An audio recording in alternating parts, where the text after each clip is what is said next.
ਧੀਆਂ ਜਿਹੜੀਆਂ ਨੇ ਮਾਂ-ਬਾਪ ਦਾ ਦਰਦ ਵਡਾਉਂਦੀਆਂ ਨੇ। ਤਾਂ ਜਿਵੇਂ ਜੇ ਪੁੱਤ ਵਡਾਉਣ ਜ਼ਮੀਨਾਂ, ਧੀਆਂ ਦਰਦ ਦੁੱਖ ਵਡਾਉਂਦੀਆਂ ਨੇ।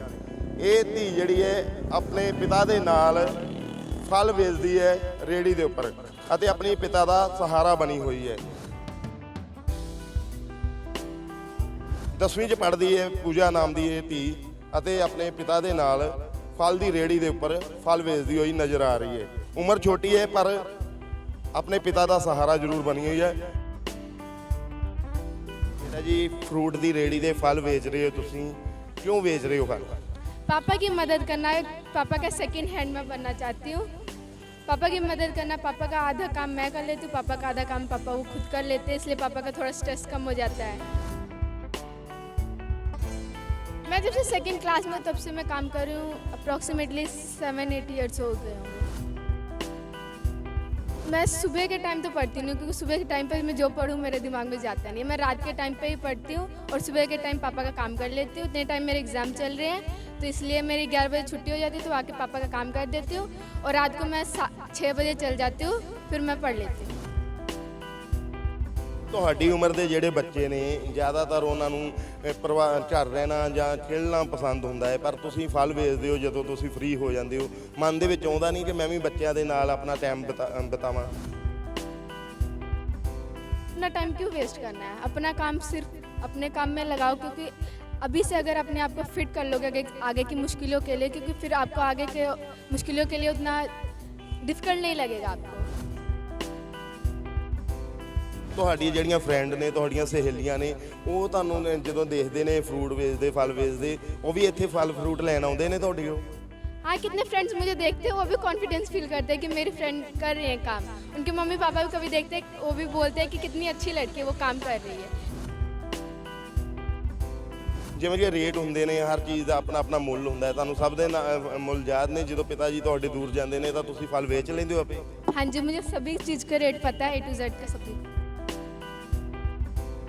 ਜ਼ਿਆਦਾਤਰ ਸਾਡੇ ਸਮਾਜ ਦੇ ਵਿੱਚ ਤੁਸੀਂ ਵੀ ਸਮਝਦੇ ਹੋ ਕਿ ਧੀਆਂ ਨੂੰ ਜੰਮਣ ਤੋਂ ਡਰਦੇ ਨੇ, ਸਮਝਦੇ ਨੇ ਕਿ ਧੀਆਂ ਬੋਝ ਹੁੰਦੀਆਂ ਨੇ ਜ਼ਿਆਦਾਤਰ, ਪਰ ਤੁਸੀਂ ਇੱਕ ਸਰਵਨ ਪੁੱਤ ਦੀ ਤਰ੍ਹਾਂ ਆਪਣੇ ਬਾਪ ਦੇ ਨਾਲ, ਆਪਣੇ ਪਿਤਾ ਜੀ ਦਾ ਸਹਾਰਾ ਬਣੇ ਹੋਏ ਹੋ। ਕੀ ਅਪੀਲ ਲਾਉਣੀ ਚਾਹੁੰਦੇ ਹੋ ਜਿਹੜੇ ਧੀਆਂ ਨੂੰ ਬੋਝ ਸਮਝਦੇ ਨੇ?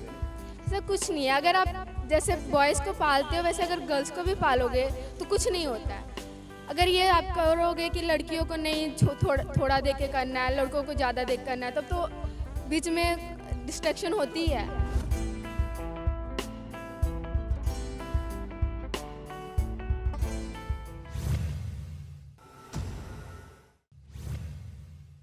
ਸਾਡੇ ਸਮਾਜ ਵਿੱਚ ਜ਼ਿਆਦਾਤਰ ਧੀਆਂ ਨੂੰ ਬਹੁਤ ਸਮਝਿਆ ਜਾਂਦਾ ਹੈ, ਪਰ ਧੀਆਂ ਬੋਝ ਨਹੀਂ ਹੁੰਦੀਆਂ। ਧੀਆਂ ਜਿਹੜੀਆਂ ਨੇ ਮਾਂ-ਬਾਪ ਦਾ ਦਰਦ ਵਡਾਉਂਦੀਆਂ ਨੇ। ਤਾਂ ਜਿਵੇਂ ਜੇ ਪੁੱਤ ਵਡਾਉਣ ਜ਼ਮੀਨਾਂ, ਧੀਆਂ ਦਰਦ ਦੁੱਖ ਵਡਾਉਂਦੀਆਂ ਨੇ। ਇਹ ਧੀ ਜਿਹੜੀ ਹੈ ਆਪਣੇ ਪਿਤਾ ਦੇ ਨਾਲ ਫਲ ਵੇਚਦੀ ਹੈ ਰੇਹੜੀ ਦੇ ਉੱਪਰ ਅਤੇ ਆਪਣੇ ਪਿਤਾ ਦਾ ਸਹਾਰਾ ਬਣੀ ਹੋਈ ਹੈ, ਕਿਉਂਕਿ ਧੀਆਂ ਜਿਹੜੀਆਂ ਨੇ ਹਮੇਸ਼ਾ ਮਾਂ ਪਿਓ ਦਾ ਦਰਦ ਸਮਝਦੀਆਂ ਨੇ। ਤਾਂ ਇਹ 10ਵੀਂ 'ਚ ਪੜ੍ਹਦੀ ਹੈ ਪੂਜਾ ਨਾਮ ਦੀ ਇਹ ਧੀ ਅਤੇ ਆਪਣੇ ਪਿਤਾ ਦੇ ਨਾਲ ਫਲ ਦੀ ਰੇਹੜੀ ਦੇ ਉੱਪਰ ਫਲ ਵੇਚਦੀ ਹੋਈ ਨਜ਼ਰ ਆ ਰਹੀ ਹੈ। ਇਹ ਤਸਵੀਰਾਂ ਅੰਮ੍ਰਿਤਸਰ ਦੀਆਂ ਨੇ। ਉਮਰ ਛੋਟੀ ਹੈ ਪਰ ਆਪਣੇ ਪਿਤਾ ਦਾ ਸਹਾਰਾ ਜ਼ਰੂਰ ਬਣੀ ਹੋਈ ਹੈ। बेटा जी नाम जी है ਤੁਹਾਡਾ? मेरा नाम पूजा है, मैं 10वीं क्लास में पढ़ती हूँ। श्री राम आश्रम सीनियर सेकेंडरी स्कूल में मैं पढ़ती हूँ। बेटा जी उम्र कितनी है ਤੁਹਾਡੀ? मेरी उम्र है 15 साल।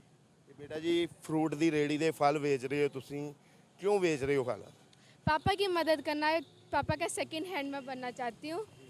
पापा की मदद करना, पापा का आधा काम मैं कर लेती हूँ, पापा का आधा काम पापा वो खुद कर लेते हैं, इसलिए पापा का थोड़ा स्ट्रेस कम हो जाता है। गर्मी है तो पापा आधा काम खुद कर लेते, आधा मैं, इसलिए टाइम सेव भी हो जाता है। तो बेटा जी कितने साल से आप पापा के साथ फल बेच रहे हो? मैं जब से सेकंड क्लास में तब से मैं काम कर रही हूँ। अप्रॉक्सीमेटली 7-8 ईयर्स हो गए होंगे। ਮੈਨੂੰ ਇਹ ਦੱਸੋ, ਫਲ ਵੇਚਦੇ ਹੋ, ਪੜ੍ਹਦੇ ਵੀ ਹੋ, ਕਿਵੇਂ ਟਾਈਮ ਦੇ ਪਾਉਂਦੇ ਹੋ ਫਿਰ? चलिए, मैं सुबह के टाइम तो पढ़ती नहीं हूँ, क्योंकि सुबह के टाइम पर मैं जो पढ़ूँ मेरे दिमाग में जाता नहीं है। मैं रात के टाइम पे ही पढ़ती हूँ और सुबह के टाइम पापा का काम कर लेती हूँ। इतने टाइम मेरे एग्ज़ाम चल रहे हैं, तो इसलिए मेरी 11 बजे छुट्टी हो जाती है, तो आके पापा का काम कर देती हूँ और रात को मैं 6 बजे चल जाती हूँ, फिर मैं पढ़ लेती हूँ। बेटा जी ਤੁਹਾਡੀ ਉਮਰ ਦੇ ਜਿਹੜੇ ਬੱਚੇ ਨੇ ਜ਼ਿਆਦਾਤਰ ਉਹਨਾਂ ਨੂੰ ਘਰ ਰਹਿਣਾ ਜਾਂ ਖੇਡਣਾ ਪਸੰਦ ਹੁੰਦਾ ਹੈ, ਪਰ ਤੁਸੀਂ ਫਲ ਵੇਚਦੇ ਹੋ ਜਦੋਂ ਤੁਸੀਂ ਫ੍ਰੀ ਹੋ ਜਾਂਦੇ ਹੋ। ਮਨ ਦੇ ਵਿੱਚ ਆਉਂਦਾ ਨਹੀਂ ਕਿ ਮੈਂ ਵੀ ਬੱਚਿਆਂ ਦੇ ਨਾਲ ਆਪਣਾ ਟਾਈਮ ਬਿਤਾਵਾਂ? बट दूसरे बच्चों की तरह अपना टाइम क्यों वेस्ट करना है? अपना काम सिर्फ अपने काम में लगाओ, क्योंकि अभी से अगर अपने आप को फिट कर लोगे आगे आगे की मुश्किलों के लिए, क्योंकि फिर आपको आगे के मुश्किलों के लिए उतना डिफ़िकल्ट नहीं लगेगा आपको। इसलिए अपनी बॉडी को वैसे करो, अपनी एक्टिविटी भी वैसी हो जाती है मेरी। इसकी वजह से मेरी मैथ्स की कैलकुलेशन भी ईज़ी हो जाती है।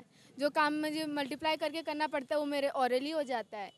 इसी ਮਤਲਬ ਜੇ ਤੁਸੀਂ ਫਲ ਵੇਚਦੇ ਹੋ ਤਾਂ ਤੁਹਾਡੀ ਪੜ੍ਹਾਈ ਵੀ ਨਾਲ ਹੋ ਜਾਂਦੀ ਹੈ, ਹਿਸਾਬ ਆਉਂਦਾ ਰਹਿੰਦਾ ਹੈ, ਤੁਹਾਨੂੰ ਹਿਸਾਬ ਯਾਦ ਹੋ ਜਾਂਦਾ ਹੈ, ਇਸ ਤਰ੍ਹਾਂ ਹੀ ਹੁੰਦਾ ਹੈ। हाँ जी।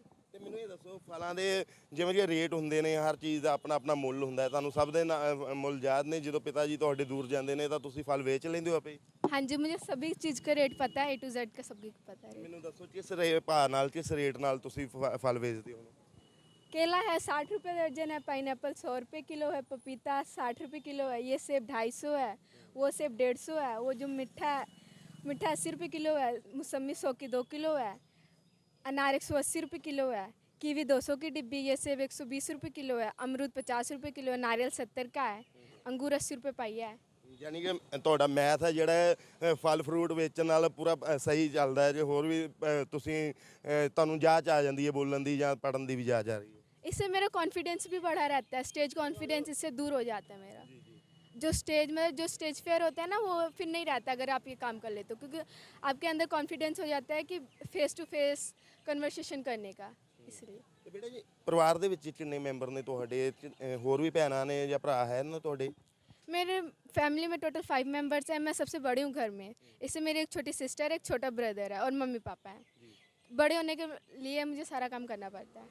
ਤੇ ਮੈਨੂੰ ਇਹ ਦੱਸੋ, ਤੁਹਾਡੀਆਂ ਜਿਹੜੀਆਂ ਫਰੈਂਡ ਨੇ, ਤੁਹਾਡੀਆਂ ਸਹੇਲੀਆਂ ਨੇ, ਉਹ ਤੁਹਾਨੂੰ ਜਦੋਂ ਦੇਖਦੇ ਨੇ ਫਰੂਟ ਵੇਚਦੇ, ਫਲ ਵੇਚਦੇ, ਉਹ ਵੀ ਇੱਥੇ ਫਲ ਫਰੂਟ ਲੈਣ ਆਉਂਦੇ ਨੇ ਤੁਹਾਡੇ ਕੋਲ? हाँ, कितने फ्रेंड्स मुझे देखते हैं वो भी कॉन्फिडेंस फील करते हैं कि मेरी फ्रेंड कर रही है काम। उनके मम्मी पापा भी कभी देखते हैं, वो भी बोलते हैं कि कितनी अच्छी लड़की है, वो काम कर रही है।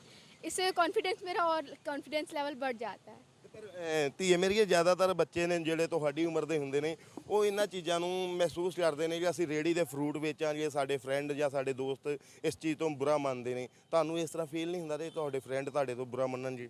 मेरे फ्रेंड्स कभी बुरा माने ही नहीं है। इतना है कि मेरे टीचर्स भी मेरी करते हैं कि बच्ची काम करती है, बहुत अच्छी लड़की है। मेरी बहुत ज़्यादा क्लास में भी तारीफ़ होती है, पेरेंट्स भी कितने मेरी बहुत तारीफ़ करते हैं। इसमें ऐसा कोई बात नहीं है, क्योंकि अगर अपने काम में ही आप शर्मिंदा महसूस करोगे तो आप कोई काम नहीं कर पाओगे। इस ਤੇ ਬੇਟਾ ਜੀ, ਜ਼ਿਆਦਾਤਰ ਸਾਡੇ ਸਮਾਜ ਦੇ ਵਿੱਚ ਤੁਸੀਂ ਵੀ ਸਮਝਦੇ ਹੋ ਕਿ ਧੀਆਂ ਨੂੰ ਜੰਮਣ ਤੋਂ ਡਰਦੇ ਨੇ, ਸਮਝਦੇ ਨੇ ਕਿ ਧੀਆਂ ਬੋਝ ਹੁੰਦੀਆਂ ਨੇ ਜ਼ਿਆਦਾਤਰ। ਪਰ ਤੁਸੀਂ ਇੱਕ ਸਰਵਨ ਪੁੱਤ ਦੀ ਤਰ੍ਹਾਂ ਆਪਣੇ ਬਾਪ ਦੇ ਨਾਲ, ਆਪਣੇ ਪਿਤਾ ਜੀ ਦਾ ਸਹਾਰਾ ਬਣੇ ਹੋਏ ਹੋ।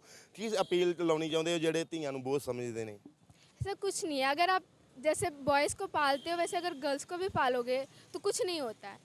अगर ये आप करोगे कि लड़कियों को नहीं थोड़ा दे के करना है, लड़कों को ज़्यादा दे के करना है, तब तो बीच में डिस्ट्रैक्शन होती है, तो वो दोनों फिर अलग अलग होगा ही।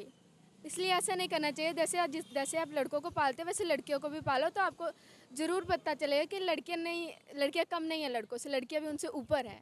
ਤੇ ਪੂਜਾ ਮੇਰੀ ਧੀ, ਹਰ ਬੱਚੇ ਦੇ ਸੁਪਨੇ ਹੁੰਦੇ ਨੇ। ਤੁਸੀਂ ਜਿਹੜੇ ਸੁਪਨੇ ਸਜਾਏ ਨੇ, ਕੀ ਬਣਨਾ ਚਾਹੁੰਦੇ ਹੋ ਪੜ੍ਹਾਈ ਤੋਂ ਬਾਅਦ? मैं बड़े होकर डॉक्टर बनना चाहती हूँ और अपने मम्मी पापा का नाम रोशन करना चाहती हूँ। ਪੜ੍ਹਾਈ ਡਾਕਟਰ ਬਣਨ ਵਾਸਤੇ ਬਹੁਤ ਪੈਸਿਆਂ ਦੀ ਜ਼ਰੂਰਤ ਪਏਗੀ। ਇਸੇ ਲਈ ਪੈਸੇ ਜੋੜ ਰਹੇ ਹੋ ਤੁਸੀਂ, ਪਾਪਾ ਦੇ ਨਾਲ ਡਿਊਟੀ ਕਰ ਰਹੇ ਹੋ? अगर आपका मकसद रहेगा तो कहीं ना कहीं से तो रास्ता निकल ही जाएगा, इसलिए बस कर ही जा रहे हैं। टाइम आने पे पता चलेगा क्या होता है। ਤੇ ਜ਼ਿਆਦਾਤਰ ਧੀਆਂ ਜਿਹੜੀਆਂ ਬੱਚੇ ਨੇ ਸਾਡੇ, ਉਹ ਟੀਵੀ ਵੀ ਬਹੁਤ ਦੇਖਦੇ ਨੇ, ਮੋਬਾਈਲ ਤੇ ਬਿਜੀ ਰਹਿੰਦੇ ਨੇ। ਤੁਸੀਂ ਮੋਬਾਈਲ ਜਾਂ ਟੀਵੀ ਨਹੀਂ ਦੇਖਦੇ? ਅਸੀਂ ਦੇਖਦੇ ਹਾਂ ਕਿ ਤੁਸੀਂ ਹੁਣ ਦੁਪਹਿਰ ਦਾ ਟਾਈਮ ਆ, ਫਲ ਵੇਚ ਰਹੇ ਹੋ, ਮੋਬਾਈਲ ਜਾਂ ਟੀਵੀ ਨਹੀਂ ਦੇਖਦੇ ਤੁਸੀਂ? ये टाइम मेरा कंज्यूम हो जाता है काम करने में, इसलिए मैं ज़्यादा मोबाइल नहीं देखती हूँ। ये बात नहीं कि नहीं देखती हूँ, सिर्फ 1 घंटा तो उतना चलता है। ਤਾਂ ਇਹ ਛੋਟੀ ਜੀ ਸਾਡੀ ਧੀ ਹੈ, ਬੇਟੀ ਹੈ ਸਾਡੀ, ਬਹੁਤ ਪਿਆਰੀ ਬੱਚੀ ਹੈ। ਆਪਣੇ ਬਾਪ ਦਾ ਸਹਾਰਾ ਬਣੀ ਹੋਈ ਹੈ, ਸਰਵਨ ਪੁੱਤ ਬਣ ਕੇ ਜਿਹੜਾ ਆਪਣੇ ਬਾਪ ਦੇ ਨਾਲ ਸਹਾਰਾ ਬਣੀ ਹੋਈ ਹੈ ਤੇ ਰੇੜੀ ਦੇ ਉੱਪਰ ਫਲ ਵੇਚਦੀ ਹੋਈ ਨਜ਼ਰ ਆਉਂਦੀ ਹੈ। ਦੁਪਹਿਰ ਦਾ ਸਮਾਂ ਹੈ, ਲੇਕਿਨ ਇਹ ਬੱਚੀ ਸਾਡੀ ਹੈ ਜੋ ਕਿ ਆਪਣੇ ਪਿਤਾ ਜੀ ਦੇ ਨਾਲ ਹੱਥ ਵਡਾਉਂਦੀ ਹੈ, ਫਲ ਵੇਚਦੀ ਹੈ ਤੇ ਆਪਣਾ ਪਰਿਵਾਰ ਚਲਾ ਰਹੇ ਨੇ। ਤਾਂ ਬੇਟੀ ਦਾ ਇਹ ਵੀ ਕਹਿਣਾ ਕਿ ਮੈਨੂੰ ਇੱਥੋਂ ਸੇਧ ਮਿਲਦੀ ਹੈ ਕਿ ਵਿਹਲੇ ਬਹਿਣ ਨਾਲ ਟਾਈਮ ਬਰਬਾਦ ਨਹੀਂ ਕਰਨਾ, ਆਪਣਾ ਟਾਈਮ ਬਚਾਉਣਾ ਹੈ ਅਤੇ ਡਾਕਟਰ ਬਣਨਾ ਚਾਹੁੰਦੀ ਹੈ ਸਾਡੀ ਧੀ। ਇਸ ਦੇ ਸੁਪਨੇ ਸੱਚ ਜ਼ਰੂਰ ਹੋਣੇ ਚਾਹੀਦੇ ਨੇ, ਇਸ ਦੇ ਸੁਪਨਿਆਂ ਨੂੰ ਬੂਰ ਜ਼ਰੂਰ ਪੈਣਾ ਚਾਹੀਦਾ ਹੈ। ਕੀ ਅਪੀਲ ਕਰਨੀ ਚਾਹੁੰਦੇ ਹੋ ਜਿਹੜੇ ਤੁਹਾਨੂੰ ਦੇਖ ਰਹੇ ਨੇ ਜਾਂ ਜਿਹੜੇ ਬੱਚੇ ਤੁਹਾਡੇ ਜਿਹੇ ਬੱਚੇ ਨੇ, ਉਹਨਾਂ ਨੂੰ ਕੀ ਅਪੀਲ ਲਾਉਣੀ ਚਾਹੁੰਦੇ ਹੋ? मैं ये बोलना चाहती हूँ कि अपने काम में भी कभी भी शर्मिंदा महसूस मत करो। जो पेरेंट्स बोलते हैं वो काम करना चाहिए हमें। और अगर अभी से अपनी बॉडी को आप उस वैसे मतलब कि सच में ऐसे ही कर लोगे तो आपको आगे जाके उतनी डिफ़िकल्टी नहीं आएगी जितनी आगे जाके बच्चों को होती है। ਤਾਂ ਜਿਹੋ ਜਿਹਾ ਢਾਲ ਲਓ ਜੀ ਉਹੋ ਜਿਹਾ ਹੀ ਰਹੋ ਜੀ। ਤਾਂ ਪੁੱਤਾਂ ਨਾਲੋਂ ਧੀਆਂ ਵੀ ਜ਼ਿਆਦਾ ਸਮਝਦਾਰ ਹੁੰਦੀਆਂ ਨੇ, ਧੀਆਂ ਬੋਝ ਨਹੀਂ ਹੁੰਦੀਆਂ, ਧੀਆਂ ਮਾਂ-ਬਾਪ ਦਾ ਦਰਦ ਸਮਝਦੀਆਂ ਨੇ। ਤਾਂ ਇਹ ਧੀ ਜਿਹੜੀ ਹੈ 10ਵੀਂ ਦੇ ਵਿੱਚ ਪੜ੍ਹਦੀ ਹੈ ਤੇ ਆਪਣੇ ਬਾਪ ਦਾ ਸਹਾਰਾ ਬਣੀ ਹੋਈ ਹੈ, ਰੇਹੜੀ ਤੇ ਫਲ ਵੇਚਦੀ ਹੋਈ ਨਜ਼ਰ ਆਉਂਦੀ ਹੈ। ਤਾਂ ਪੂਜਾ ਦੇ ਪਿਤਾ ਜੀ ਵੀ ਸਾਡੇ ਨਾਲ ਨੇ, ਗੱਲਬਾਤ ਜ਼ਰੂਰ ਕਰਦੇ ਹਾਂ। ਹਾਂਜੀ ਵੀਰ ਜੀ, ਬੜੀ ਪਿਆਰੀ ਬੱਚੀ ਹੈ ਤੁਹਾਡੀ, ਤੁਹਾਡੇ ਨਾਲ ਫਲ ਵੇਚ ਰਹੀ ਹੈ, ਫਰੂਟ ਵੇਚ ਰਹੀ ਹੈ। ਉਮਰ ਚਾਹੇ ਛੋਟੀ ਹੈ ਲੇਕਿਨ ਸਭ ਸਮਝਦੀ ਹੈ ਕਿ ਪਿਤਾ ਦਾ ਸਹਾਰਾ ਬਣਨਾ ਬਹੁਤ ਜ਼ਰੂਰੀ ਹੈ। ਕਿੰਨਾ ਕੁ ਮਾਣ ਮਹਿਸੂਸ ਹੁੰਦਾ ਇਹੋ ਜਿਹੇ ਬੱਚਿਆਂ ਦੇ? बहुत बढ़िया, अच्छी बच्ची है, पढ़ती भी है, लायक ही हैगी। मतलब अपना मेहनत करती है पूरी, रात की 11-12 बजे तक पढ़ती रहती है। अब देखो फिर रात को पेपर था, 11-12-2 बजे तक पढ़ी थी। पढ़ के फिर सवेरे उठी 5 बजे फिर पढ़ी, पढ़ के फिर दोबारा मतलब उठ के फिर नहा धो के फिर स्कूल गई पेपर देने। फिर वहाँ से आई, फिर आती है नहा धो के खा के फिर शाम को 5 बजे आ जाती है, 1-2 घंटे बैठ जाती है। तो हम भी जाता हूँ, रोटी पानी नहा धो लेता हूँ अपना। ਜੀ ਅਸੀਂ ਕਿੰਨੇ ਬੱਚੇ ਨੇ ਤੁਹਾਡੇ ਸਰ? 3। ਤੇ ਇਹ ਸਭ ਤੋਂ ਵੱਡੀ ਬੱਚੀ ਹੈ ਤੁਹਾਡੀ? हाँ जी, बड़ी गुड़िया है, ਬੇਟਾ ਵੀ ਹੈ ਤੁਹਾਡਾ? छोटा है वो। ਤੇ ਕਿਵੇਂ ਸਮਝਦੇ ਹੋ ਕਿ ਬੇਟੀ ਹੋ ਕੇ ਤੁਹਾਡਾ ਸਹਾਰਾ ਬਣੀ ਹੋਈ ਹੈ? ਜਿਉਂ ਫਲ ਫਰੂਟ ਵੇਚਣਾ ਬੜੀ ਵੱਡੀ ਗੱਲ ਹੁੰਦੀ ਹੈ, ਉਹ ਵੀ ਰੇਹੜੀ ਦੇ ਉੱਪਰ ਹੈ ਨਾ, ਤੇ ਇਹ 'ਚ ਸਹਾਰਾ ਬਣੀ ਹੋਈ ਹੈ। ਕਿਵੇਂ ਸੋਚਦੇ ਹੋ ਦੂਜੇ ਬੱਚਿਆਂ ਨਾਲੋਂ ਕਿੰਨਾ ਕੁ ਮਾਣ ਮਹਿਸੂਸ ਹੁੰਦਾ ਇਹਨਾਂ ਦਾ? बहुत बढ़िया है, अच्छी बच्ची है, काम करती है, काम करने में कोई शर्मिंदगी नहीं करती है। मतलब पढ़ के भी आती है, अपना काम पे बिजी भी हो जाती है। मतलब ये नहीं कहती कि मैंने नहीं आना है दुकान पे, आती है, काम वाम कराती है, अपना काम करके फिर शाम को फिर मैं भेज देता हूँ, 6 बजे लाके से भेज देता हूँ घर जा, अपना नहा धो के अपना रोटी पानी खा के फिर नहा धो के अपना पढ़ती लिखती है। ਜੇ ਅਸੀਂ ਮੈਨੂੰ ਇਹ ਦੱਸੋ, ਜਦੋਂ ਇਹ ਬੱਚੀ ਪਹਿਲਾਂ ਆਉਂਦੀ ਸੀ ਤੁਹਾਡੇ ਇੱਥੇ ਨਾਲ ਹੱਥ ਵਡਾਉਂਦੀ ਸੀ, ਕਦੀ ਹੋਇਆ ਇਸਨੇ ਫਲਾਂ ਦਾ ਸਸਤੇ ਰੇਟ ਤੇ ਵੇਚਦਾ ਹੋਵੇ ਜਾਂ ਵੱਧ ਰੇਟ ਤੇ ਵੇਚਦਾ ਹੋਵੇ?